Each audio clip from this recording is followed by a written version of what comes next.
பிரியமானவர்களே, இயேசு கிறிஸ்துவின் நாமத்தில் நான் உங்களை வாழ்த்துகிறேன். எப்படி இருக்கிறீங்க? ஆசீர்வாதமா இருக்கிறீங்களா? உங்க வீட்டில், வேலையில, உங்க பிசினஸ்ல, ஊழியத்துல, நீங்கள் செய்கிற காரியத்துல ஆசீர்வாதமா இருக்கிறீங்களா?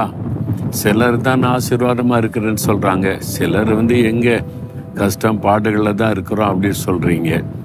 ஆண்டவர் என்ன சொல்றாரு தெரியுமா? நீங்க ஆசீர்வாதமா இருக்கன்னே அவர் விரும்புகிறார். அதனால சகரியா 8:13 நீங்கள் ஆசீர்வாதமா இருக்கும்படி நான் உங்களை ரட்சிப்பேன், அதனால பயப்படாதீங்கள், உங்கள் கைகள் திடப்பட கடவது. பயப்படாதங்க, நீங்கள் ஆசீர்வாதமா இருக்கும்படி உங்களை ரட்சிப்பேன்.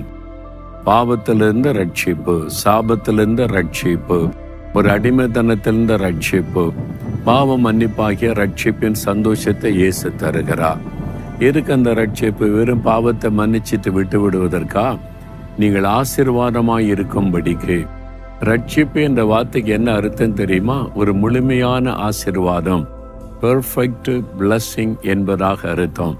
அதுல பாவ மன்னிப்பு, அப்புறம் சரீர சுகம், உலக ஆசீர்வாதங்கள், ஒரு குறைவில்லாத சந்தோஷமான ஒரு வாழ்க்கை.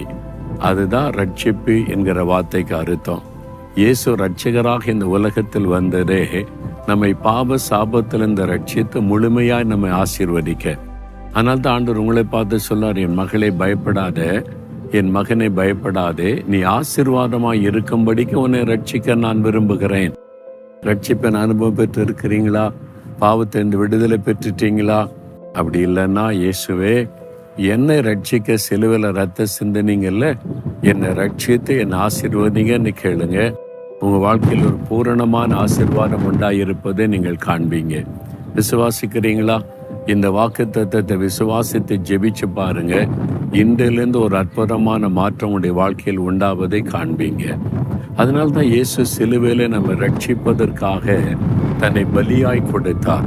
அதில் பாவங்களை சுமந்தார், சாபங்களை சுமந்தார், வேதனைகளை சுமந்தார், நோய்களை சுமந்தார், நம்முடைய எல்லா வேதனைகளை சுமந்து முடித்து விட்டார். அந்த ரட்சிப்பு என்கிற வார்த்தைக்குள்ள ஒரு முழுமையான ஆசீர்வாதம். அந்த ஆசீர்வாதத்தை முழுமையாய் உங்களுக்கு கொடுக்க விரும்புகிறார். விசுவாசத்தோடு சொல்லுங்க, ஆண்டவரே, இனி நான் பயப்பட மாட்டேன், என்னை ரட்சித்து ஆசீர்வதிக்க நீர் சித்தம் கொண்டீர், என்னை ஆசீர்வதிப்பதற்காகவே ரட்சிக்கிறேன், நான் விசுவாசிக்கிறேன், அந்த ரட்சிப்பின் சந்தோஷத்தை எனக்கு தந்து ஆசீர்வதியும். இயேசுவின் நாமத்தில் ஜெபிக்கிறேன். ஆமேன், ஆமேன்.